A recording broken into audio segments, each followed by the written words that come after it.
welcome back to another episode with Fight Night Picks. As always, we're brought to you by SimBody. Vertiball is now SimBody. If you head on over to their website, simbody.com, you're going to get all the great products that you know and love, including the SimBody Vertiroller and the Vertiball that you have seen most likely here in studio. Look at that. Place it, lock it, attach it, Vertiball, all sorts of great stuff over there if you want to roll out those old tired muscles and you don't want to go with that old lacrosse ball. They're also coming out with that very new product that you can see right in front of you. And if I head on over to my cart, look at that. I've already got a Vertiball over there. Little bit of a deal right there. And if you hit the try for 60 days risk-free, use the promo code FNP and you're going to get 10% off your order. With that code FNP at simbody.com, you're really helping out another local company here in New Brunswick, Canada. Can't wait for it. The new name, SimBody at simbody.com. And as we always say, let's get into it. A last look at the big card. Be sure to head into the chat and have your say. Let's get into it and join in Fight Night Picks ? Kicks. And look at that, just like that, we're back and we're set for UFC 281, Adesanya versus Pereira. As always, one half your host to do Craig Allen, Twitter and Instagram at Craig Allen FNP. With me to my left, to your right, as always, Matt Allen FNP. Matt, the chat's already popping off. Eric Cote, Prince Vegeta's son, Wade's Venture, Phoenix, Ryan. We've got Jack Lawson hanging out, Chris McDowell, P with an asterisk, Corey McGregor, Voodooed as well. How we doing, everybody? Yeah, it should be a great card, and I'm really looking forward to this one. And listen, I mean, UFC 281, we've had some kind of so-so cards in the rearview mirror with the fight nights, and I think next week's card, graphics are done. It kind of sucks that William Knight's not going to be fighting Marcin Prachniow. That one came across the wire. But Lewis versus Spivak, it's a big slate of fights. But of course, it all starts tonight with UFC 281. I know a lot of people are amped and jacked for the card. They're going to be tuning into the sidekick. That kicks off 15 minutes before that main card of the pay-per-view. It gives us 15 minutes to recap all of the fights, to preview the fights that will be, and then you know how they go on that UFC broadcast. It's turn or burn once you're paying for the damn thing. So Matt, I really am looking forward to this one. Kale, everybody's looking for a parlay. If this is the first time you've tuned in a while, they've been few and far between. The dentist is hanging out. You see him over there on Twitter. Gabriel as well. Kale, Matthew Moore, like it really is popping off. So I'll do my best to try and whip right through that chat. But Matt, I know you're amped up about this one. Oh, you're 100% right. We have another incredible pay-per-view ahead of us. And I know we were both really excited for 280. And that was kind of projected to be one of those fight of the year, or at least card of the year type fight cards going into it. And going out of it, okay, we had some good fights. Dariush Gamrot was a great fight. The title fights were very good. But there weren't any kind of fight of the years on that. Would you say you're more excited for 281 than you were 280? Because there's no really wrong answer, you know? It's kind of like when the Stanley Cup and the NBA Championship happen, they normally happen around the exact same time. You're not wrong for getting more excited for one or the other. It's just a great time to be a sports fan, and this is kind of like that great time to be an MMA fan. It is back-to-back phenomenal pay-per-views. Well, Kieran's hanging out from Australia, so a good day to Kieran, who's hanging out way across time zones. But Matt, I mean, I would say the last card, just with Oliveira Makhachev, like a fresh matchup. I mean, I've seen these guys fight in the main event twice already in kickboxing. First time in MMA. They're familiar with each other. I was amped up for that fresh matchup in the lightweight division. So I got to go with the last one, but I will say this card has a lot more intrigue. And listen, I mean, we had 5 weight misses last week. Malone Hart with a giant super chat. Thank you, Malone Hart. Wow. I don't know where my sunglasses are, so this sips to you. I'll put my regular glasses on. So for Malone Hart, I'll go Clark Kent for a second with the glare. But for me, I really do love this one. And when you look at that undercard, we only had 2 weight misses. Ryan Spann, Mike Trizano. We'll go through that as the show goes on. But a really big thanks to Malone Hart for that giant chat out there. The MVP of the show, Justin Franks, co-MVP. I mean, just really ready to get into it over there. So certainly appreciate it for all of those super chats. If you can, it really does support the channel. If you cannot, a like is certainly appreciated. This is going to be one of the busier days for Fight Night Picks of the year. So Matt, what we're going to do, we'll throw it on over to the Fight of the Night screen. And thank goodness neither one of those changed. First pick of the draft, Dustin Poirier and Michael Chandler. And in this fight, so I got to go this way with it. Michael Chandler, I went back and watched all the embeddeds today. Okay. Michael Chandler wearing a singlet that's not really called a singlet. On Wednesdays, when he's swinging around on his bike. Is he going to wrestle? I think he will, because that's the thing. If you go in there and try to get into a fight of the night with a guy like Dustin Poirier, you're probably not going to win that style of a fight. Now, to be fair, Charles Oliveira was able to go in there and have that kind of a firefight with a guy like Dustin Poirier. The difference is, Chandler's a lot more offensive with his own wrestling. I don't think he's going to lay down and like kind of play around in his guard with a guy like Poirier on the feet if he does get hurt. So I think Chandler can have a lot of success if he does go to his wrestling. The thing is, I think Poirier is a good enough scrambler to at least get this back up to the feet, but that's why I think this is fight of the night. It's one of the rare fights where whether it's on the feet, on the ground, in the clinch, I don't really care where this fight takes place. These guys both have insane cardio, ridiculous punching power. They're both really good grapplers. We know how skilled they are on the feet. Like, this isn't for a title, but these are two championship level fighters. And both guys want it to be 5 rounds, and it's a shame that it really isn't. That could headline a main card or a main event of a pay-per-view, not even just a fight night. Think about how good of a fight night that would be, Michael Chandler versus Dustin Poirier. And I mean, another one that could headline a fight night card, Brad Riddell versus Renato Moicano, relevance in the same division at lightweight. These two guys absolutely show up to bang. It'll be interesting to see for Riddell, is he going to be able to finish Moicano on the feet? Will he throw on the wrestling shoes? Because that plays into Moicano's hand. I love this matchup, and it kind of sucks that we don't get to kind of break it down on that sidekick and talk about it while it's going on, but it is the feature prelim. It's a curtain jerker. It hopefully excites some people in the UFC's mind to spend that extra little hard-earned cash, but this is a banger of a fight. This fight to me is like this season for Tua Tagovailoa and the Miami Dolphins. What I said going into the year was, whether you like him or whether you don't like him, he has such a good team around him that if he's terrible, okay, you can move on because it's never going to work, but if he's really good, he has a great chance to be really good. This is kind of that opportunity for Brad Riddell. We're going to learn a lot about Riddell in this matchup because, okay, if you beat Renato Moicano, we can get back on the hype train and you can go back to being that exciting strike-first kind of a fighter that we all know you to be. But if you lose to Moicano, I'm not saying it's the end of the road, but I do think it's going to be difficult for Brad Riddell to kind of regain a lot of that momentum that he once had in his career. And on the flip side for Moicano, I think he's always going to be one of those exciting fighters that no one's going to want to fight no matter what. He's a rare fighter, and at least to me, call me out if you disagree, I don't really care what Moicano's record is. I just know what he's good at. I know what he's not good at. And I'm always excited to watch him fight because of that. So I think this is going to be an incredible fight. And it's a difficult fight to predict because they're both so skilled. To me, the point when you're going to see Moicano diminish is as soon as he loses just a step of speed, because he can get hit a little bit in the pocket. He is so explosive once it does touch the mat. And listen, we had Malone Hart asking or mentioning, you know, if not to the super chat, it was going to go on alcohol, toys, video games. I said to Matt before the show, let's do a show and tell just because of that. I decided I'd switch up the background. We switch it up very rarely, cool. But I've got former UFC heavyweight champ cards behind me. So I've got Antonio Rodrigo Nogueira. He was the interim champ. Who did he fight?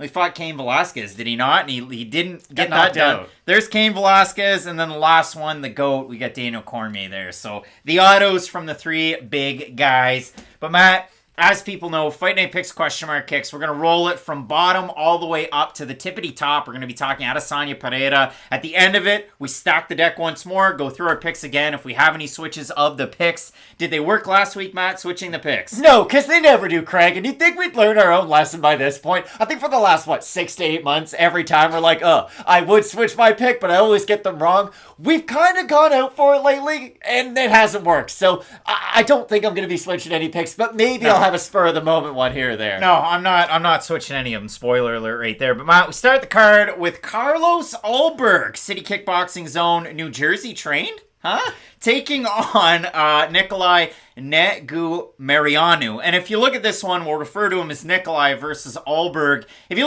look at it for Nicolae, outside of the UFC, a big talking point was his grappling acumen. I mean, national wrestling champion. He's a champion Kempo. And if you look at his fighting style inside of the UFC, I'm eager to see, when you look at it for Nicolae and you consider the fact that he's kind of refined his skills at Extreme Couture.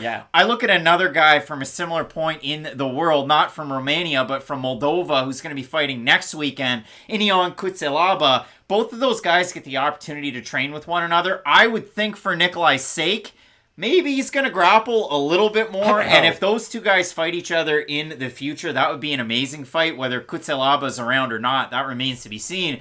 But if you look at it for Ulberg, he is such a refined kickboxer in this division. He holds a strength that can get you to the rankings. If you look at a guy like Dustin Jacoby, that's his bread and butter. Oh, yeah. And I thought he beat Cole Roundtree his last time out. But regardless, had a ranking before that fight, still has a number next to his name at this point.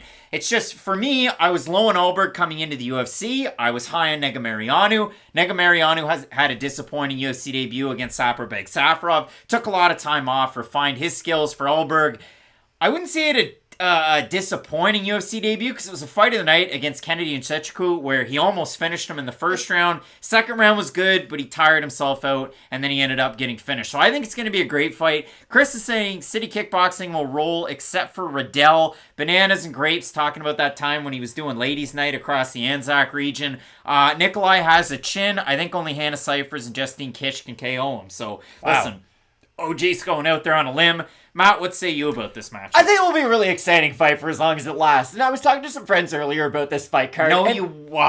Probably not about this fight, though. I was. Trust me, my buddy Tim loves the fights. But this is what I was saying. Like, for Carlos Ulberg and the whole City Kickboxing crew, this is what I really like. You know, there are some camps, and it seems like multiple of their fighters just tend to fight together. Like, City Kickboxing is by far the best example because there's sort of 4 or 5 very well-known fighters from that crew. And when they're all in the same card, they stand out like a sore thumb.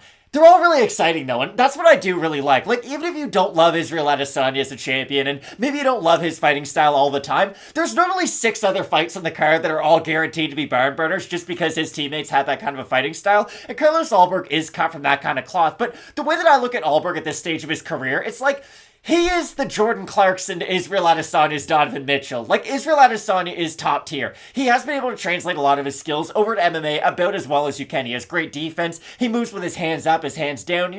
You can tell how he moves and how fluid he is. With Ulberg, he is still really good offensively, but you do worry about him as the fight does go late, especially if Nicolae does bring out the wrestling shoes, because I think Nicolae is going to really struggle in the striking. Of course he will at range, but I'll be very curious to see if Nicolae can at least get a takedown early, because how many times have we seen a wrestler fights a striker, they get an early takedown, and they put some of those doubts in the mind of that primary striker? I think Nicolae does have the kind of skill set that could lead to a victory like that, but I think he is going to go in there and at least strike for a certain amount of time, and I think for as long as he's standing and striking with a guy like Ulberg, he's going to be in a lot of trouble. That's the trouble that I have with the matchup. Prince Vegeta's son kicking it off with last weekend's opener. I wish I could dance like Tamiris Vidal. Well, she won, so you can dance like that if you want. That was kind of an awkward intro, but if I look at this matchup, you have a look at the odds in this one. Carlos Ulberg coming in as a slight favorite.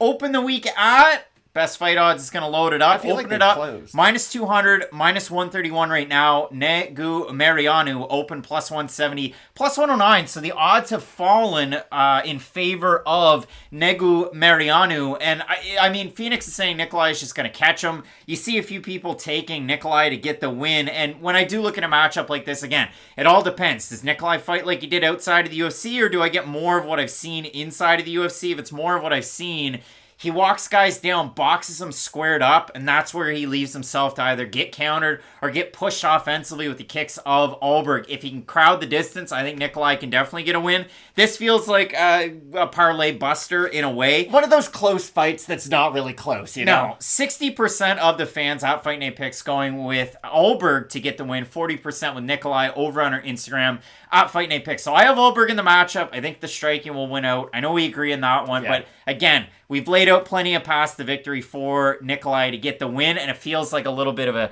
sketchy fight there. No please saying got Ulberg by decision. You were talking about this earlier, though. Just the depth that this card has. The fact that the first 2 fights in the card are Carlos Ulberg versus Nicolae Negumereanu, and then the next one's Montel Jackson versus Julio Arce. Like, this could be a great fight. Yeah, the thing that Matt doesn't know about, I have a secret, my Carrot Top, you know, my prop comedy. I have a secret brewing in the studio that Matt has no idea about. I can't wait for this. It's going to play out. Julio Arce is taking on Montel Jackson. And listen, we started the week off talking about this fight in the full card previews, and maybe you just saw it in the individual.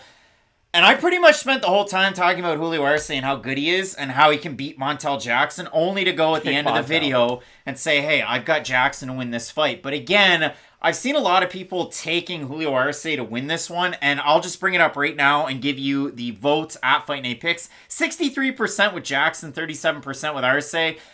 And I see Prince Vegeta's on 90% are going with Jackson. But when you do look at this one, you consider it for a guy like Julio Arce. He has such good volume. He's in and out of the pocket very quickly. He's 33 years of age, so he's not completely out of his athletic prime whatsoever. And I think his gifts from 145 have translated well to 135 late in his career. Made weight for this fight. His last time out, he weighed 136.5. So for me, it's a great look for Arce to make the weight. A great opportunity at home. One of two Tiger Schulman fighters on the card. The other one missed weight. And for Arce, against a guy like Montel Jackson, you're going to get great looks at your gym. And a guy like Shane Burgos, unfortunately injured, not going to be fighting Marlon Moraes, but Shaman is, so that's fun. But you get to train with a guy like that. You get to train with Mike Trizano. Some parallels in the striking. For Montel Jackson, though, it's his wrestling that really gets things done. But again, for Arce in the UFC, he's only given up, 94% takedown defense, and that is a hallmark of his game. But on the flip side, Montel Jackson in the UFC up until this point hasn't really struggled with many guys on the feet. It has been his wrestling defense that has really been his issue throughout a lot of these performances. Now, you could go in and do the deep dive and look, okay, who did he lose to and who out-wrestled him? Well, Ricky Simone did it, and I don't really care about that. He is a superb grappler. But my point is, I don't know if Montel Jackson's going to struggle in this fight with the thing that I have traditionally seen him struggle with at the UFC level. So I do think Jackson is going to show off just how heavy-handed he is in this matchup. I think if he can catch Arce coming in, he is going to be able to hurt him quite a bit because with Jackson, he does have knockdown but not necessarily knockout power in the UFC up until this point. I remember you had brought up just how impressive the stats were, how he has multiple knockdowns in a number of his fights in the UFC. But it would be nice to see him actually be able to get a guy out of there with his hands and not just put them down. I think if he can catch Julio Arce trying to pitter-patter on the outside and step into his power shots, I think Jackson can catch him on some of the counters and really be able to make him pay for being a more dynamic striker, because that's the thing. I think Julio Arce can throw more at Montel Jackson than Jackson can throw at him. I just think what Jackson throws is going to have a lot more power behind it. Ultimate expert analysts kind of in agreement here. I mean, Arce could get the upset, and I completely agree. This is one of the underdogs that I didn't have at the start of the week that not that I wish I had, but that I'm on the fence with taking, and I hate the odds in this one. Arce open plus 130, plus 167 or thereabouts. Jackson open minus 150, minus 201. So the odds are heavily in favor of Jackson. The level of competition lately for Jackson hasn't been great, and he's been out for over a year, so it is a great opportunity for Arce, who looked really good against Daniel Willycat his last time out. And for Jackson, the all-time UFC stat line, number 6 all-time UFC history, 1.28 strikes absorbed per minute. Number 2 all-time in 75.9% takedown accuracy. So very accurate and very efficient with the takedowns that he goes for, because it's not a ton. But when he does, he makes it count. And for Arce, great takedown defense. So I do like Montel Jackson in the matchup. I know Arce's ready for that big left hand. Arce has planned for this fight. So I think it's closer than the odds would suggest, and in most of those cases, I usually go with the underdog, but for me, I think Jackson's on a path to the rankings, and that's why I have him here. So do I, but I agree with you. I am a little bit worried about the time off and the fact that he doesn't really have a warm-up opponent before he goes in there and faces a guy who is better than his last number of fights have been. Normally you go in there, you'll find another fighter around JP Base's level, let's say, and then if you look good in that matchup, then I'd have a lot more confidence with you moving forward. If Julio Arce is his kind of warm-up fight and he looks really good in this fight, then I do agree with you. I think we'll be destined for the rankings at a certain point, but this is a very important fight for both these guys. All right, we'll move on to the next one, Matt. Mike Trizano taking on Seungwoo Choi. And Matt, normally when it comes to a fight like this and somebody misses weight, I throw down, listen, Detective Crashmore, it's unprofessional BS, but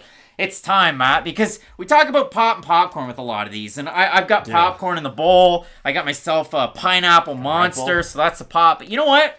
Every few weeks we have one of these fights, and it feels just like we've got ourselves a lemon, and we get ourselves a lemon, and we've all had lemons in the world before, but Mike Trizano to me feels like a lemon this week because I had a lot of confidence in him taking on Seungwoo Choi, and with Choi, he was a guy that I had regarded very highly. For Mike Trizano, I hadn't at all. So winning the Ultimate Fighter didn't mean a whole heck of a lot to me. We have some Ultimate Fighter finalists coming up in the next couple of weeks. Next week, Ricky Tercios is fighting. This week, Mike Trizano's fighting. So for Trizano, It's how well-rounded he is, and if you do look at it, he can wrestle you, he can pressure you. He doesn't necessarily deal all that well with a lot of adversity in terms of strikes that are not up the middle. He struggles a lot with hooks and overhands, which is something that usually you struggle right down the pipe, like against a very accurate striker. It is an issue for Trizano. We'll see if Choi's able to win out in this matchup, but I don't like the fact that Trizano missed weight, and for me, he feels like a lemon, and that was my pick at the start of the week. I 100% agree with you, and I do think this is a very difficult fight to predict. So difficult that I actually forgot who I picked and had to rewatch our video and go to the end of it,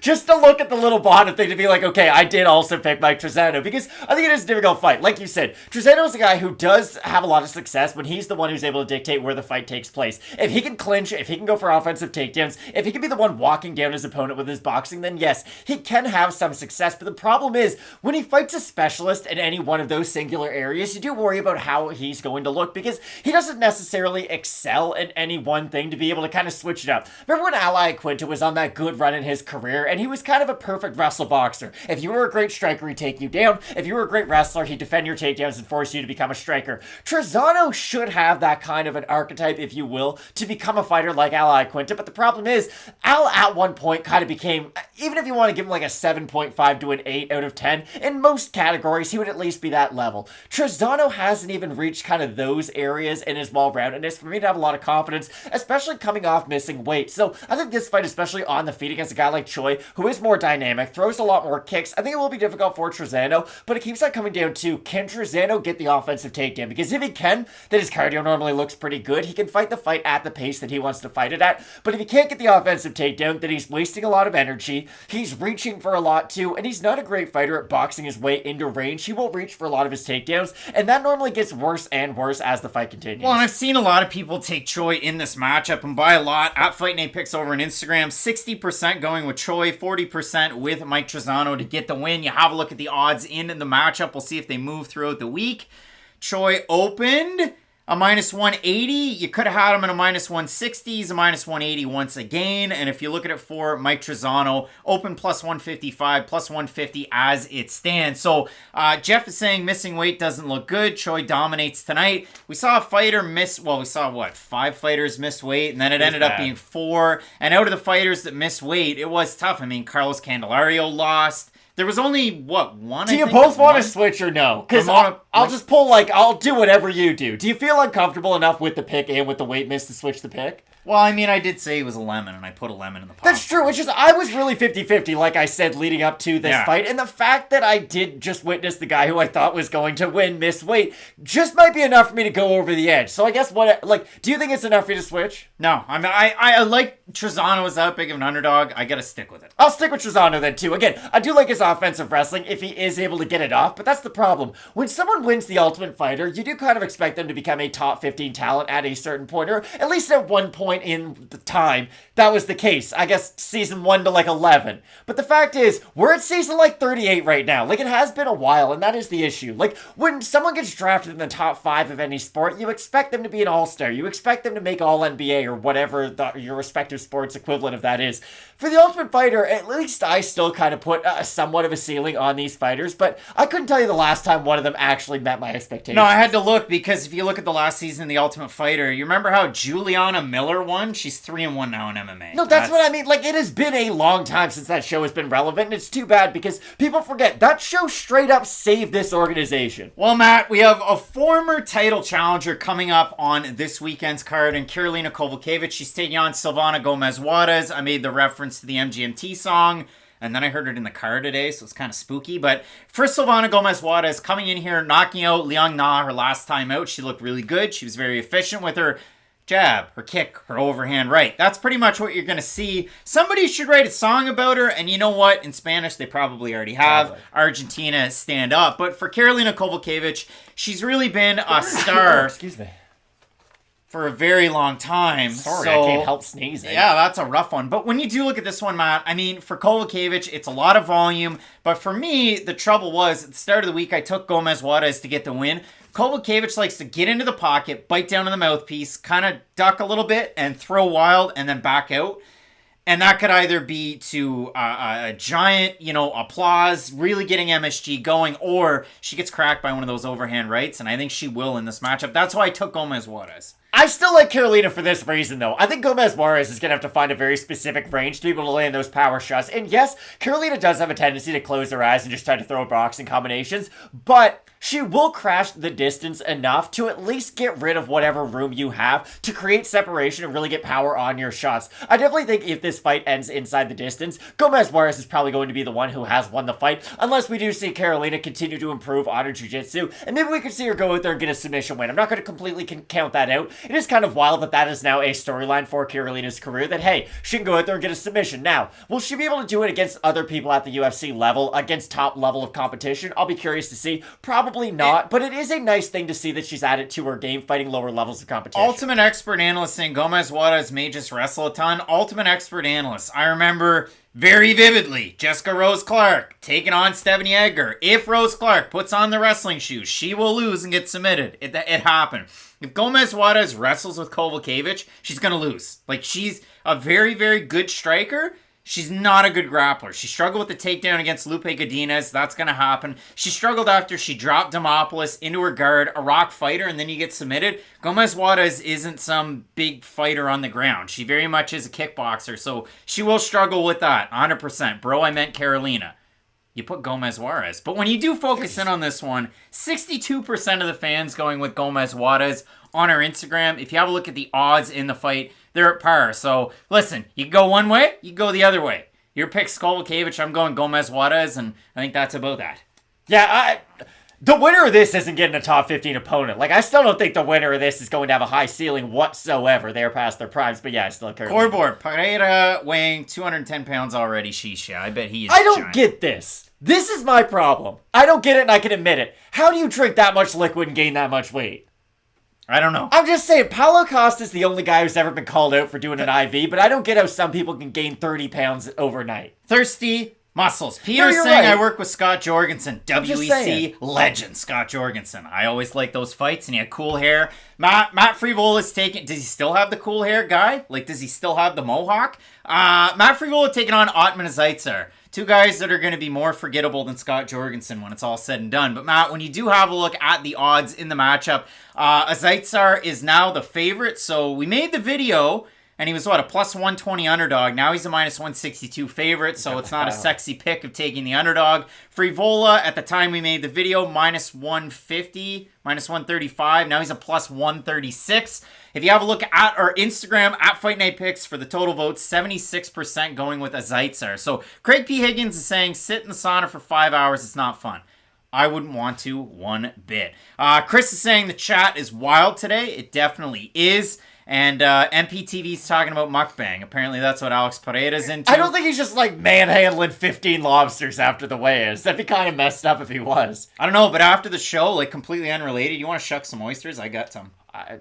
I mean, I guess. Okay, sure. Good answer. But when we're focused on this fight, Matt, for Matt Frevola, he's been fighting. He's been active. Now, he's 1-2 since their fight was originally booked 2 years ago. For Ottman Azaitar, he has been sitting on the sidelines, virtually unheard of, cut from the promotion only to be re-signed shortly thereafter, and now he gets his opportunity. So we'll see if Azaitar is able to go out there, get the knockout. You know how proficient he is at striking. He has that Muay Thai background. And for Frevola, it's the wrestling. Will the wrestling win out? Usually when a wrestler takes on a striker, you take the wrestler. Normally you do, but when a wrestler has had durability issues in the past, fighting a guy who's extremely explosive, it makes you reconsider that thought process. But you are right. Normally the grappler does win out when they face a primary striker, but I do think Ottman Azaitar is at least explosive enough and does have good enough footwork to avoid some of those initial takedown attempts from Matt Frevola, because Frevola will kind of swing recklessly with his chin out, kind of like what you had mentioned about with Karolina. He is susceptible to some of those big shots, and the fact that Ottman is such a thunderous power puncher does give me some confidence that he's going to win. You're right. It was a much sexier pick at the start of the week than it is now, but I still do have Ottman in this matchup. I think if he is able to land one of those clean power shots, I don't know if Frevola can recover fast enough, and that's my big problem. Frevola, some guys can get hurt. Think about Michael Bisping. He got dropped a lot in his career, but he would immediately get back up, and he'd have very fast recovery. For Frevola, he doesn't necessarily recover like a fighter like Michael Bisping, so I think if Azaitar can get him hurt, he'll probably get him out of there. Yeah, Frevola's had a real durability issue in the past, and it's something that we touched on at the start of the week in that video. I mean, if you look at it early on, we're not taking on the highest level competition. Even you had mentioned, like, who was it? Luis Pena was able to kind of rock him in their fight, whether it was considered a knockdown. It wasn't. He was dropped by Lando Venata a couple times, dropped by Polo Reyes, and who else? Terrence McKinney obviously floored him. And then he fought Renato Valdez, and he was a big favorite in that fight, ended up getting the win. And when you look at this one, Renato Valdez, I saw that thing out there on Reddit. I don't know if you saw the post. It was like, who's the worst fighter in every single division? Spoiler, it was Renato Valdez is who they went with in this division. I think he's a tough, tricky guy, but 76% going with the Azaitar. I thought it was a sexy pick as an underdog at the start of the week. I'm still going to go with it at the end of the week because the value's a little bit blown out the window. But Matt, our next fight, Petroski taking on Wellington Turman. And I'm really eager to see what people are thinking in this one because both guys can grapple. Oh, yeah. Both guys strike in different ways. One guy throws hammers. One guy throws straight shots but leaves his head on the center line.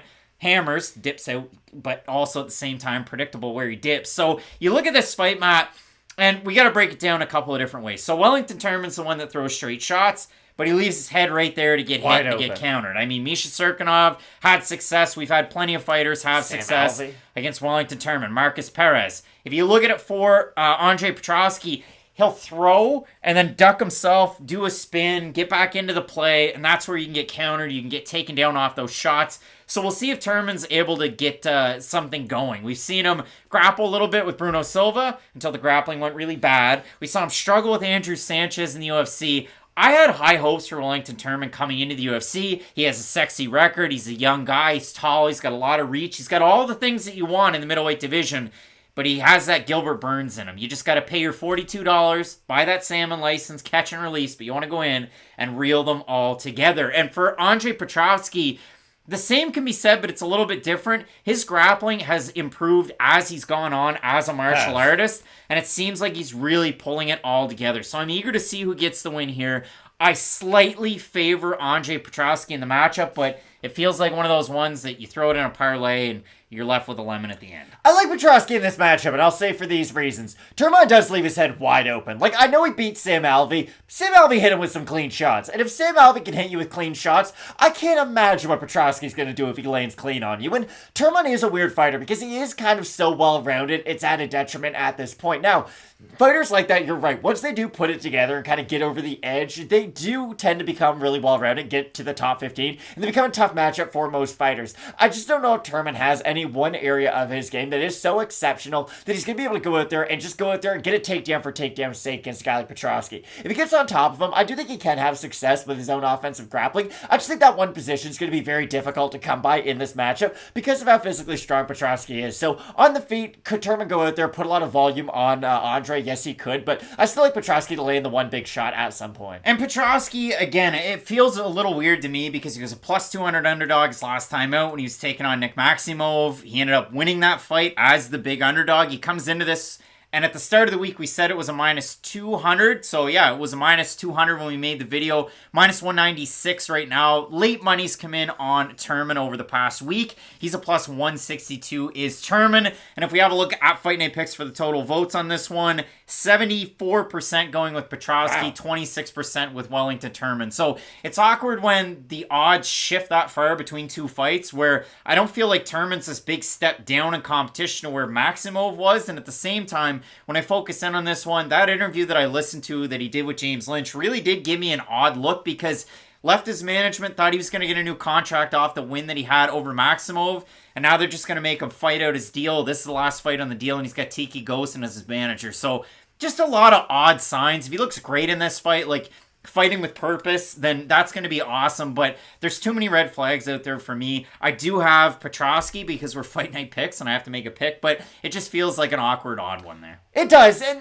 I don't really know what this fight does for either guy. I know the division is kind of wide open, but I do have a hard time seeing the winner of this still being able to go out there and get relevant wins over top 15 guys, because I think at middleweight, the top 15 might not be the strongest, but there does still seem to be quite a bit of a leap between your kind of 20 to 25 guys and those ranked fighters, so I'll be curious to see what the winner is able to get off the win. Matt, there's a ton of people tuning into the show today. The likes are certainly appreciated. What's up, everybody? That chat is going nuts. Alberto's in the future. I'm ahead. I already know know all the winners, then do tell, because that would be great. Matt, our next fight, we have Molly McCann taking on Erin Blanchfield.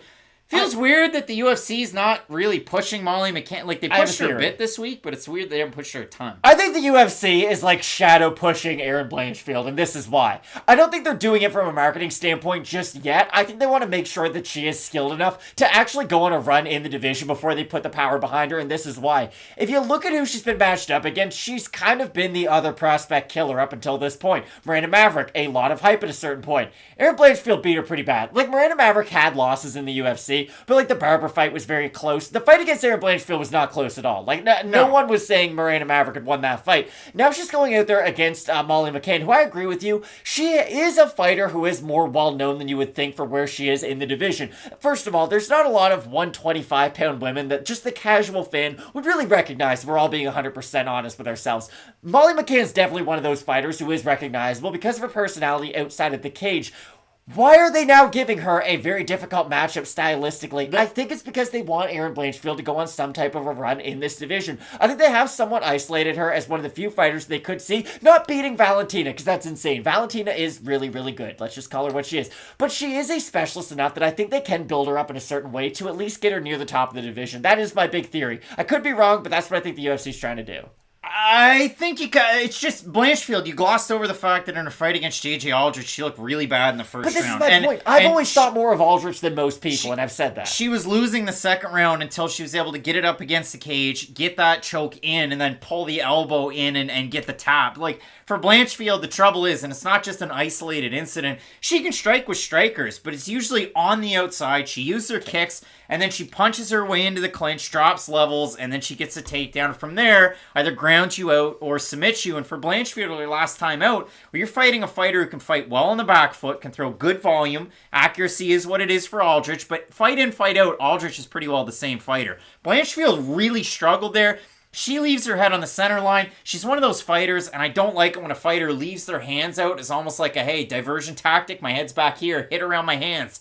Blanchfield has that issue, so you might really, really like somebody like Molly McCann in this fight, and I know a lot of people have throughout the week. There's been a lot of support for her, to the tune of 52% on her Instagram at McCann to get the win, 48% going with Erin Blanchfield. Now, a lot of that has to do with, like you said, that double spinning back fist, the two elbow knockouts that she has in a row. Blanchfield open minus 500, minus 407 right now. McCann open plus 375, plus 311. So the fans have McCann. The odds definitely don't. But Justin's saying 3 times spinning fist. Prince Vegeta son, let's go FNP.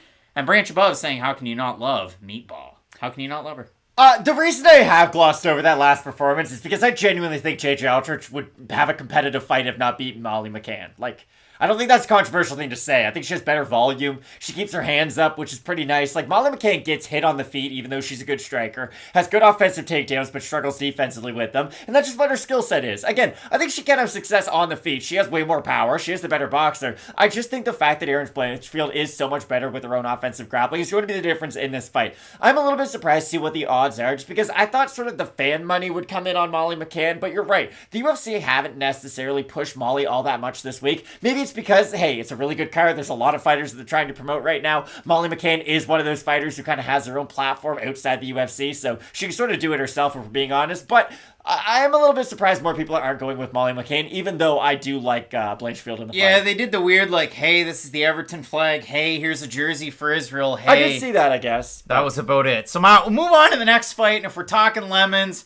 old Ryan Spann, former middleweight champ with the LFA, missed light heavyweight, 206.6. How did he make middleweight, though? I don't know. So at so 6'5", he missed the weight, and he's taking on Dominick Reyes, a guy who's training with the maybe champ and also the former champ, Alex Pereira, and, of course, Mr. Glover Teixeira. So for Reyes, I'm interested to see what he looks like in this matchup, what he switched up, because the Reyes that we've grown to know and love, he's kind of like I just said about J.J. Aldrich. You know Dominick Reyes, it's pretty much the same every time. He's like a really good loaf of bread that you left on the counter for too long and now it's stale. Like, it's good. If you got it when it was fresh, you were going to have a great sandwich. But it's been left out too long, and we don't really know what we're going to get next time we go to the grocery store. That's what Dominick Reyes is right now. But I do really like the move that he made to Connecticut, and this is why. Everything Dominick Reyes used to do was always family-oriented, and that's great to hear. Don't get me wrong. I love my brother. I hope you guys love your brothers and sisters and siblings out there too. But Who's better, Glover Teixeira and Alex Pereira or the Reyes brothers? And I know Dominick Reyes has other training partners. It's not like he's just training with Alex, but you get the idea. I do feel like once you train with a guy like Glover Teixeira in somewhat of an isolated part of the country, listen, there's not a ton to do in Connecticut. I've been there. Well, the craziest part is, but my point is, Alex Pereira on the embedded's running through the woods, but it's hunting season. Put orange on. That's very dangerous to do. My point is, I do feel like Dominick Reyes, his whole camp change, brought a certain level of professionalism to him. And I know I have critiqued his run to the title. If you look at it, people have had harder roads to get to a title shot. He had a very impressive win over Chris Weidman. He had a very close fight with Volkan Oezdemir, and then he's gone on this losing streak.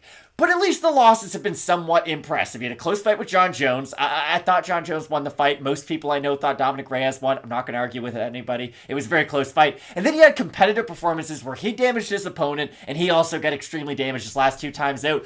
I just don't think losing to guys like Jan Blachowicz and Yuri Prochazka now means that you're going to go out there and lose to a guy like Ryan Spann. I think Spann has that kind of thunderous knockout power that is going to make Dominick Reyes really question himself, especially if he gets hit early, sorry. It's kind of like what I said, though. The guy from Lost? Really? Yeah, but it's like what I said when a striker fights a primary wrestler. When they get taken down early, it's going to put that doubt in their mind. If Ryan Spann lands a couple power shots early, I think it is going to put that doubt in Dominick Reyes' mind. It reeks of lemon in here right now. And I think Dominick Reyes is just so much faster, though, that he's going to be able to get from point A to point B a lot quicker. There's a pit in that one. Why did you do that?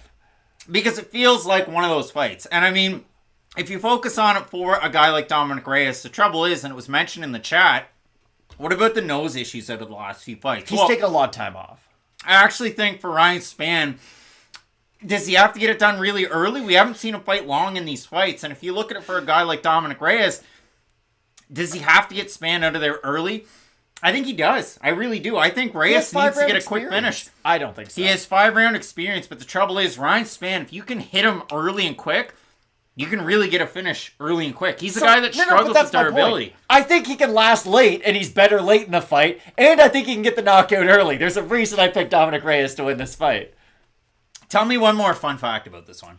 I just like the boxing on the outside from Reyes. I know he likes those pullback shots before he goes in for his own straight. I think against some guys that is going to be to his detriment, but the thing about Ryan Spann is he doesn't necessarily lunge with his shots. He won't plant his feet and throw. I think when you are a fighter who can move on the outside, you'll have success against that. I think if Spann threw more kicks, he might be able to just land more on Dominick Reyes and make him more stationary as the fight goes on, but I just like the movement out of Dominick Reyes, Prince Vegeta-san saying Ryan Spann was a longtime LFA, RFA champ. I can't remember. He lost the first time he fought for the middleweight title. He built himself up. Then he won it. He lost the first time he fought for the light heavyweight title.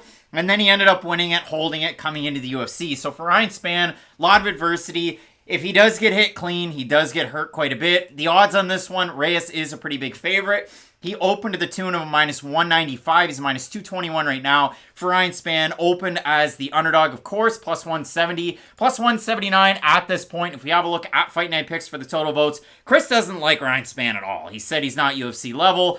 He should go back to those organizations. 27% have Spann. I have Ryan Spann to get the win as the underdog in the matchup. I think he's going to bring it to Reyes. I think for Reyes, training with a guy like Glover Teixeira, you're going to get that full gamut. We've seen kind of Glover pull that trickster move of, we're striking. No, we're not. I'm taking this one down to the mat. For Reyes, I love his gas tank. You know, you make jokes about the fact that he's so well-rounded. He's a bit of an athlete. He was a bit of an athlete in high school, and that can carry you to a certain point. But for Ryan Spann, I really do like the ability to get the takedowns, to get the submissions, and he's a little bit more of an accurate puncher when it comes to some of his strikes to close the distance to get in to get that takedown. Now, where does he struggle? Elbows, Kyle Robertson, Johnny Walker's done it. But for me, I'm going to be going with Ryan Spann in the matchup. And we'll move on to our next because Brad Riddell's taking on Renato Moicano. No lemons necessary, and I won't ingest one. But when it does come to this fight, Matt, Moicano makes the weight, of course. His last time out, a 4 days catch weight at 160 pounds, where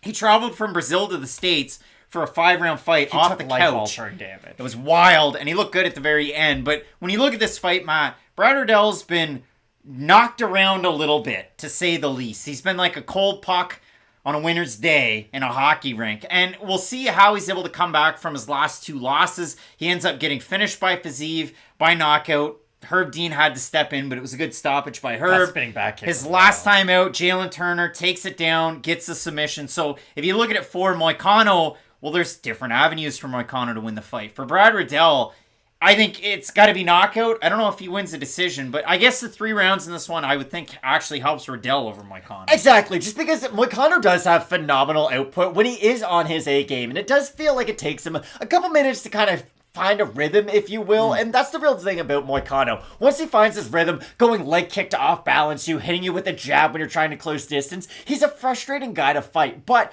I think Brad Riddell, once he gets on the inside, can have success. If he rips to the body, goes to the head, he's definitely the more heavy-handed out of these two guys. But my problem is, we've seen Brad Riddell get hit quite a bit in his UFC career up until this point. And of course, when everybody likes watching I like watching Brad Riddell fight. You probably like watching Brad Riddell fight. He goes in there to either knock you out or probably get knocked out himself. But the problem is, when you have a fighting style like he has, you better have that top tier durability for your whole entire career. And even in the fights where he's won, he has been hurt. And in the fights where he loses, he normally gets hurt and then it leads to his demise. So I think it's Moicano. It does come down to, can Moicano hurt Riddell on the outside? Because if he can have success with his boxing and just leg kick Riddell, hit him with a straight right, rinse and repeat, fight an outside fight, I think he can kind of cruise his way to a decision with his output. But if he hurts Riddell, I really do worry about what Riddell's going to do, because you brought this up to a great point his last time out against Turner. When he gets hurt, he likes to shoot for takedowns. Well, Turner's a pretty good guy to go for submissions once you're going for takedowns. Moicano can replicate that game plan. We know how good of a grappler Renato Moicano is. I know he got submitted by Brian Ortega. I also don't really care about that. He is a good grappler himself. The whole city kickboxing and the big surge and everybody's on this card, it could favor Brad Riddell. I don't think he's the Shane Young out of the group, because poor Shane, when they put him on these cards, he sinks. He does not swim. But when you look at it for Brad Riddell, I want to see a refined version. I want to see a guy who goes out there with a game plan and fights to that T. And I see it, just my 2 cents, if Moicano fights smart, he can mow through Riddell. And Clay is saying this could be the show me fight for Brad Riddell. And you think that Brad Riddell is going to get the win. For Moicano, the same can be said as far as the camps. I mean, American Top Team, he's been there for a really long time. Obviously, when he goes home to Brazil, he's got great training, but when he comes back to the States, the Gamrots, we've gone through this. It seems like every week we talk about how big of an asset he is to have at the gym, but of course, Dustin Poirier, so on and so forth. So you look at the odds, they open at par. Brad Riddell, plus 107, so Moicano must be minus 129. So Moicano is slightly favored, and if you have a look at Fight Night Picks for the total votes, 53% Brad Riddell to get the win. So I like it. Going with Renato Moicano for me, it just again, somebody disagreed with me in the chat this week in the comments. Malone Hart, how do we get the sweet Fight Night Picks merch? If the store was still on the site, that was how. Sorry. I've got that other shirt in the background. I'll flash it on screen just quickly. The one with the iron on. I guess this is the patch. I printed it the opposite way. I printed it backwards by mistake. But Pop and Popcorn fights, fun stuff. But in this one, for me, I do like Moicano with the ground game. If he goes for it quick and slick like he did against Damir Hadzovic, then it's all over. He doesn't want to fight fun with the Bosnian bomber because that guy hits hard. And all he does is spam power shots. Brad Riddell's not necessarily like that. He sets up his power a lot better. But on the back foot for Riddell, he could catch Moicano with a hook and drop him. But I think Moicano has more past the victory. That's why I have him. Again, one of those close fights where either guy could win by first round knockout. I know Moicano wins by knockout in like 10 seconds. It's not a close fight. But when you can see either guy winning by knockout in the first 10 seconds, then you have to admit it's a close fight. This is going to be an absolute banger. All right, so we get to the portion of the show where this will be included in the Fight Night Pick Sidekick. It's here. It's live on the channel.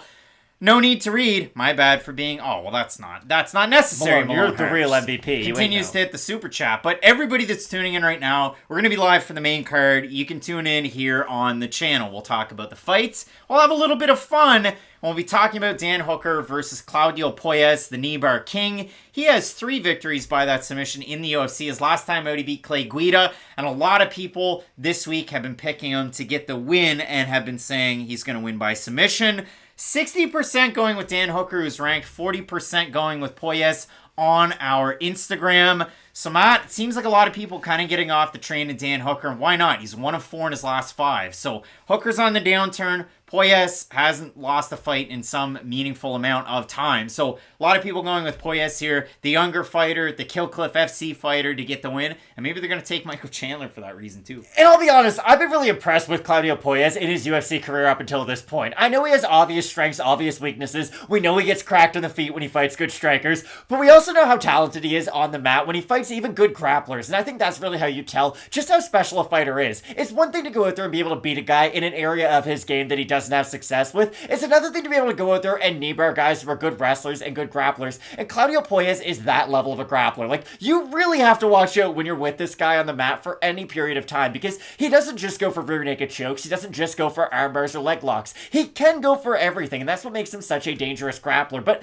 the fact that Dan Hooker is on this streak of his career is a little bit concerning. But it is weird. When you look at Dan Hooker and the fighters that he's lost to, well, none of them fight like Claudio Puelles. Most of them are either really good strikers who are well-rounded, who can just kind of match Dan Hooker on the feet with what he does really well, and then they just sort of had their own added benefit of being able to go in there and wrestle, or they have phenomenal cardio, and they've been able to use 5-round fights to their benefit.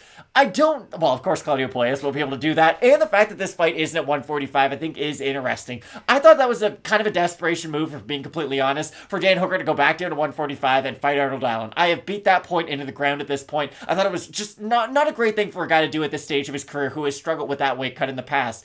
If you're Dan Hooker kind of thinking, okay, this is the end of the road and I'm making desperate moves, a fight against Claudio Puelles probably isn't the one that you want to find yourself into, but I do think that this is a step down too far, if you will. I do think when you look at the past levels of competition that Dan Hooker's lost to, they're all either borderline champions, they're in that top 5 category, if you will. They're all elite fighters. Claudio Puelles might reach that level one day, but I think this might be one of those fights where if he wins it, great, he is that guy we thought he was. If he loses it, it might not be a bad thing either, though, because it'll help him get better before he starts fighting consistent top 15 level fighters. Hooker open minus 200, minus 155 right now. For Claudio, open plus 170, plus 128. I'm surprised the line's gone that way, guys. Like, to me, I see this fight going and going and going. Claudio's going to go for high crotch single legs. Either he gets them or he doesn't. Hooker's going to have to defend those takedowns, but when it's on the feet, Claudio's a below average striker in the UFC. He's got a great body kick. He's got a nice leg kick from that stance. Let's see if he gets out of his regular southpaw stance. Let's see how well does he fight in orthodox, because we haven't seen it.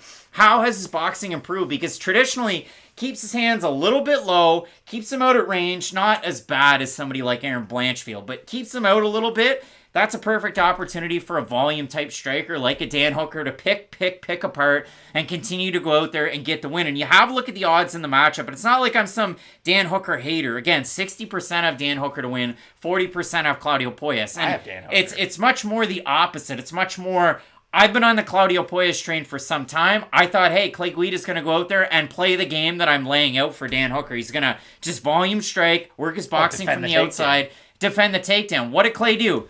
Fight starts, Clay goes for a takedown. It's just like Jessica Rose, Clark, Stephanie Egger that I said earlier. Just going in there, getting the takedown, and getting submitted. I don't think Dan Hooker's not going to go for a takedown. Dan Hooker's going to go out there and strike. He doesn't have the wrestling pedigree of a guy like Clay Guida. He looked great wrestling when he got his last win against Nasrat Haqparast, but Nasrat's a boxer. So for me, Dan Hooker goes out there, continues to strike. And for Christoph Nichols, if Puelles is your lock of the week and you say don't sleep on this kid, hey, Christoph, if Claudio goes out there and submits Dan Hooker, I will give you a personal shout out to start our next video. So Christoph gets a personal shout out in the Lewis Spivak card if Puelles wins. I think we'd both be very excited, though, to see Claudio Puelles be able to add some new wrinkle to his game and actually prove he is a contender, though, because these are my favorite kind of fights to break down.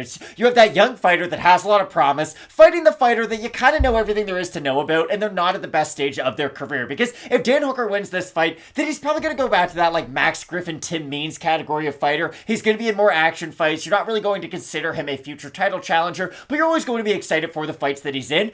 If Claudio wins this fight, though, it does leave the window open for, hey, maybe this guy is so good he could get to a title shot one day. I know that's wild to say, but when you beat a guy like Dan Hooker, there are no easy fights from that point on. No, I mean, Claudio automatically then gets ranked fighters, and it's not like you're taking on everybody's favorite call-out, Gregor Gillespie. Like, you're really going to fight a guy. At 155, too. Like, everybody at 155 who is a ranked fighter could probably win the title on any given day. That is how good the weight class is. It's a tough, tricky one, Matt. For Frankie Edgar, fighting at home, John Anik gave him the tribute. Who else? Dustin Poirier was all over it. Frankie Edgar taking on Chris Gutierrez. There's not a ton of people taking Frankie Edgar, but my big red flag is, if you look at Frankie Edgar and his fighting style, if you look at a guy like Julio Arce who's taking on Montel Jackson, for both guys, the game plan's there. Footwork, the movement that's created by the footwork, the volume, and the scrambles. And that's how both of those guys can win their respective fights. And for Chris Gutierrez, you talk about stances.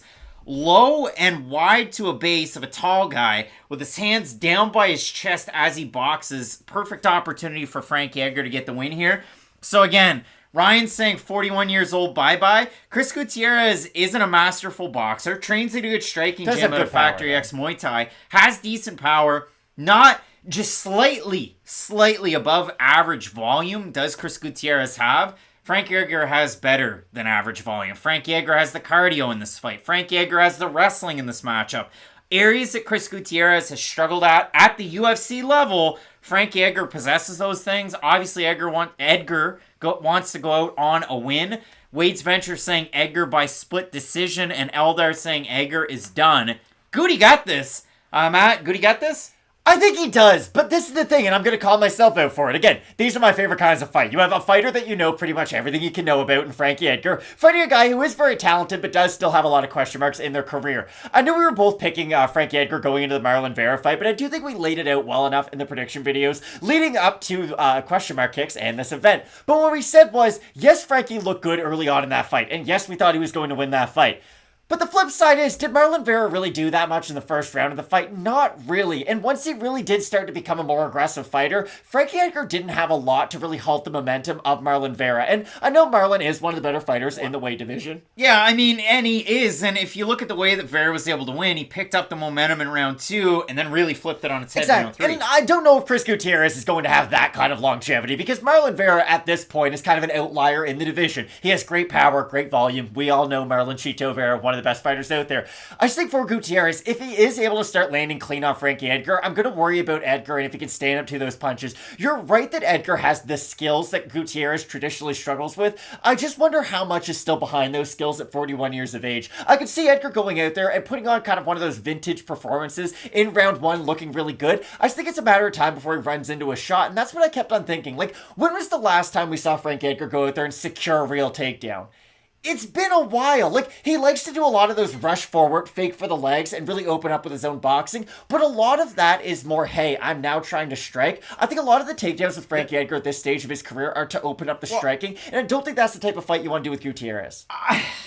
I think he can beat him in a lot of different aspects in the fight. Deleted is saying Chris is too young and too big. He's 31 years old. He's in his athletic prime. He's 16-3-2. So I don't know about that one, but to me, and looking at this one and talking about Gutierrez winning by TKO, winning by leg kicks, Chris Gutierrez finished Vince Morales with leg kicks and nearly finished Andre Ewell with leg kicks in their fight. Frankie Edgar's. The trouble is, Frankie Edgar just fought Pedro Munoz not that long ago, in 2020 it was, and in that fight, Pedro Munoz is the best leg kicker in this division, even better than Chris Gutierrez, and it didn't make a huge dent for Frankie Edgar. The movement was still there, the boxing was still there. He didn't eat them, though. That was a 5-round fight. In a 3-round fight, I think Edgar's got a lot of attributes.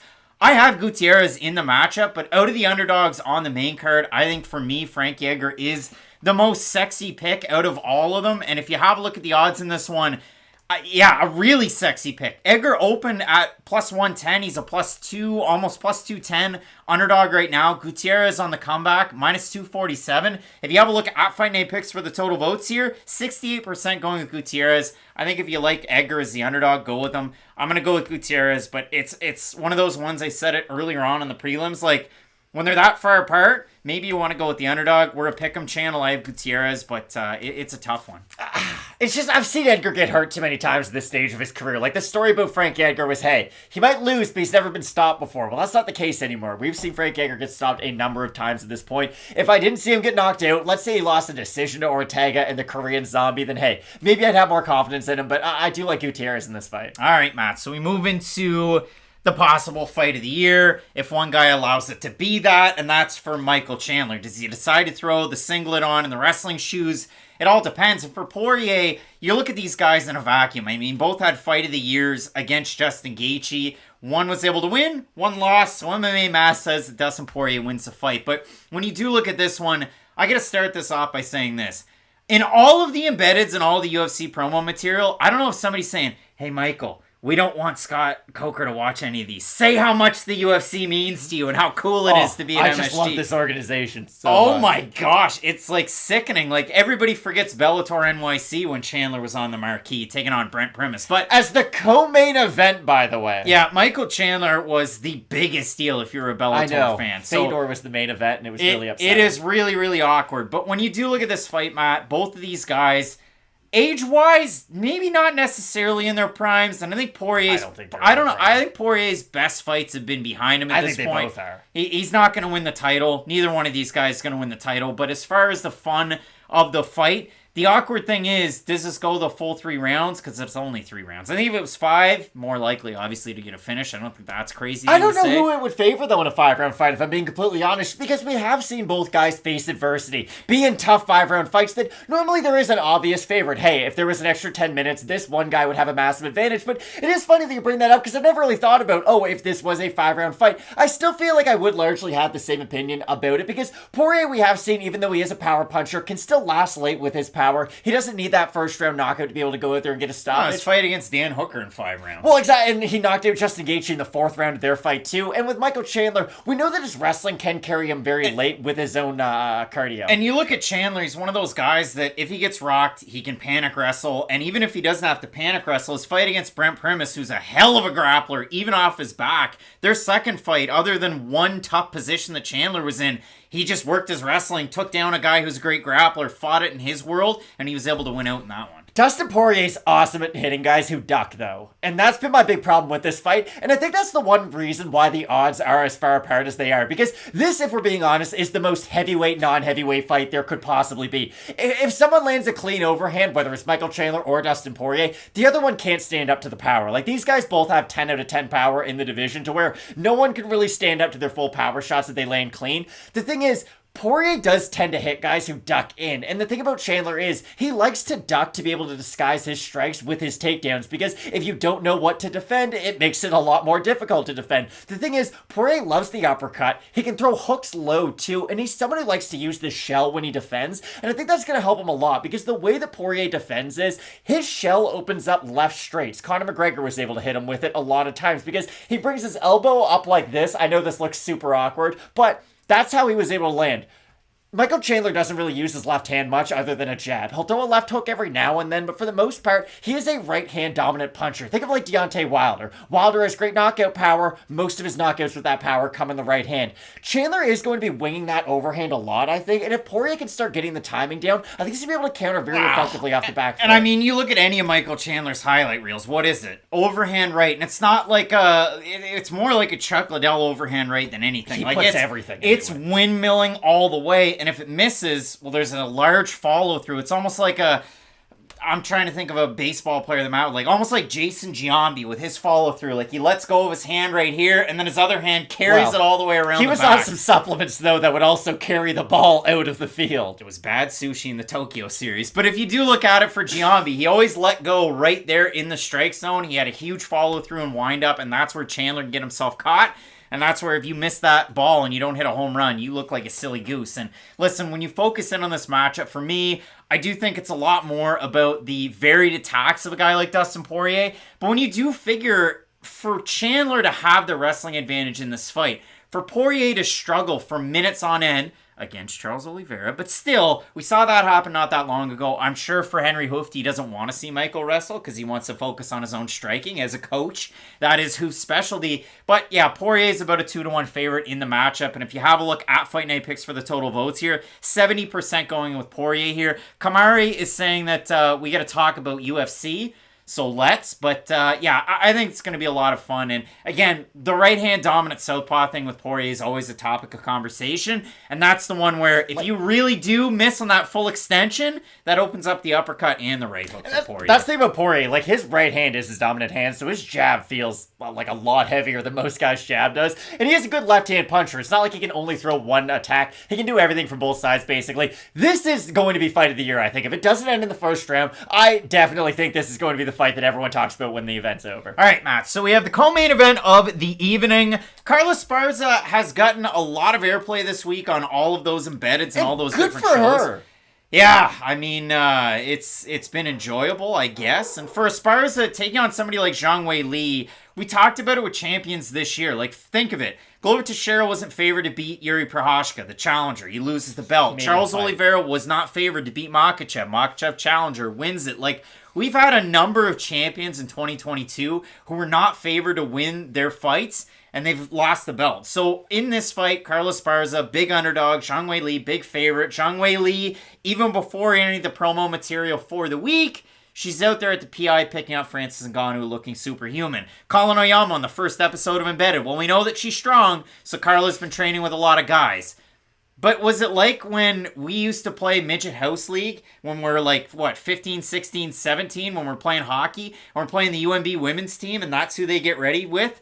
They're getting ready with House League hockey players. So I don't know who Carla's been getting ready with. Maybe it's Luis Smolka. Maybe it's Alex Perez. Like, I'm thinking of guys in and around the weight class at that gym. I can't think of a lot more. Perez would be a good training partner. Oyama's, but I think he would. But when you're looking at this one, Matt, for Zhang Wei Li, striking ability, power, overall game, it's hard to lay out a good game plan for Esparza other than gets a takedown, lay and pray, and that's about it. And that's the thing, it really does come down to who the ref is for this fight. Don't know who it is, but if they do allow Esparza to just lay on top for large majorities of it, not be an active fighter, then yes, maybe she can do enough to go out there and win a decision. Maybe. But that's a pretty difficult game plan to have is, hey, lay on top of Wei Li for, 13 minutes of a 25-minute fight. Hope the judges are on your side for those 13 minutes, and hope that Wei Li's not able to make up the difference in the short amount of time that she's able to strike on the feet. I overwhelmingly have Wei Li Zhang in this fight. I don't really think there's much more to talk about. No, I mean, we'll just go with the vote. 83% going Zhang Wei Li to win, and then we move into the main event. And this is the trilogy fight, and this is where the folks get up. You look at this fight between Alex Pereira and Israel Adesanya. All the highlights are Alex getting his hand raised in the first fight, Alex getting the knockout in the second fight, and now, of course, Eldar and New. So there's going to be a lot of people taking the challenger. There's going to be a lot of people going with the champion. And if you look at it on our Instagram, 53% going with Israel Adesanya, 47% for Alex Pereira. It's been close all week, and I think this fight is absolutely amazing. Not to mention Pereira going to that extra level like Iwan Kutsilaba, who fights next week, and wearing the headdress and the face paint, just like a Jessica Andrade has done in the past. I'd be pretty intimidated, Craig. I don't know about you if I was facing off against him. The wild thing about Pereira is how much do you look into him weighing in so late yesterday? Now, he didn't look that bad, I thought, to be completely honest. Like, he never looks great making 185, but he did weigh in, like I thought you'd think about to say. Slightly under. Slightly under. That could have been one of those things, though, where they just, he spent an extra 5 minutes. Yeah, he let out a little bit of a wee before walking in. So I don't think there is a lot to look into with his weight cut, because, like you said, he weighed in a little bit under. It's not like they had to give him another hour or anything like that, where he missed weight by a bit, and then they were like, hey, we don't care. So I think we will get the best version out of both these fighters, but this is what I keep on going back to. Alex Pereira will never get an easier title shot than the one that he has today. This is still a really difficult fight for him, but hear me out. Everybody's been saying, hey, well, Izzy's fighting a guy who's not going to take him down, right? That's always the conversation with Adesanya. A striking specialist, guys are going to have a grappling advantage over him. This is the only time Alex Pereira will ever fight a champion-level fighter who doesn't have a massive grappling advantage over him. You look at it for Alex Pereira, just talking top five, talking former title challengers and former champions. Robert Whittaker beats Alex Pereira. Marvin Vettori beats Alex Pereira. Jared Cannonier might. He might. Like, he can wrestle. It'd be a good fight. But you know what I mean? Like, this is the best stylistic matchup for Alex Pereira. And that's probably why I got title shot fighting Sean Strickland. Good fighter, but a volume-heavy fighter who does a lot of what Pereira does just without, like, the insane power behind it. And I don't say all of that to discredit his chances in this fight, because I still think Pereira, with this matchup and with the knowledge of beating Adesanya twice already, he's going to have a massive chance to do it again with 4-ounce gloves. Because if you have enough power to knock a guy out with kickboxing gloves on, you definitely have enough power to knock him out with much smaller gloves on. I just don't know if he's going to be able to beat this version of Adesanya, because Adesanya brought this up himself, so I went back just to make sure it wasn't just him talking himself up.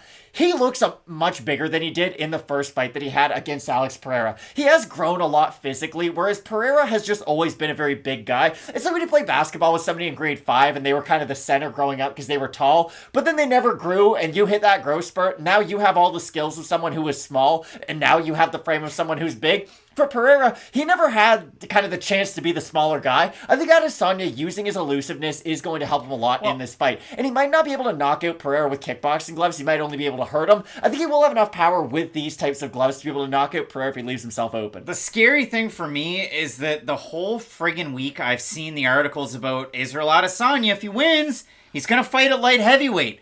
What are we doing? Kamaru Usman had the same thing and he lost to Leon Edwards in a fight he was winning overwhelmingly. I hate that. I hate it. Win the fight and then let that be known. Now I'm sure it's more it's because the question was asked and you have to answer it, so you're going to answer it open and honestly. But for me, I don't like to hear that out of the champ. So I do look at it for Adesanya as, okay, well, he won the first fight. He won the first round of the second fight. He had the standing 8 count, and then in the second round, he gets knocked out. Pereira is one of those guys that from the first round to the 5th round, I don't care if he's never fought a 5-round MMA fight before, to the 5th round, he has that power in those hooks. He has that power in those leg kicks. The other thing for me is, though, when I do look at a guy like Israel Adesanya, and there's 730 some odd people tuning into the show, so give yourselves a hand. Like, so guys, really do appreciate it. It's a hell of a show here today.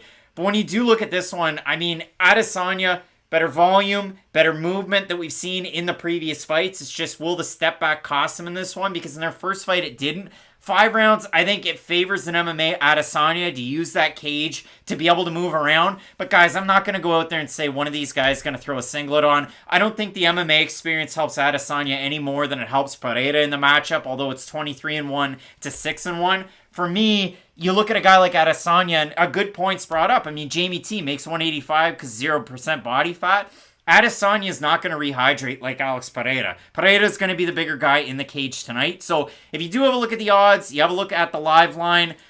Israel Adesanya, the line shifted a lot today. That was something that popped out there. Drake probably put like $5 million on it. Or it shifted throughout the week. So Adesanya opened a -200. At one point he was a -170. He's -242 right now. Pereira opened +170, +140. Now he's a +210. So a lot coming in for the champion in this one. But again, yeah, it really is a tricky one when you do try and figure this fight because any possibility. Yeah, like I have Adesanya, but if Pereira knocks him out with a left hook into a right head kick, I won't be surprised. Like, Alex Pereira might be the best kickboxer to come into MMA, who isn't from sort of the traditional K1 line, if you will. Because, of course, like Gokhan Saki has a really good kickboxing background, Alistair over him too. But the fact that Alex Pereira is a double champ from Glory Kickboxing means a whole hell of a lot to me. Like, I think it should. A middleweight, light heavyweight champ, and probably the best kickboxing organization in the world, is quite significant. So, I would not be surprised whatsoever if he was able to win this fight. Again, this is the most favorable matchup for Pereira in arguably the top 5,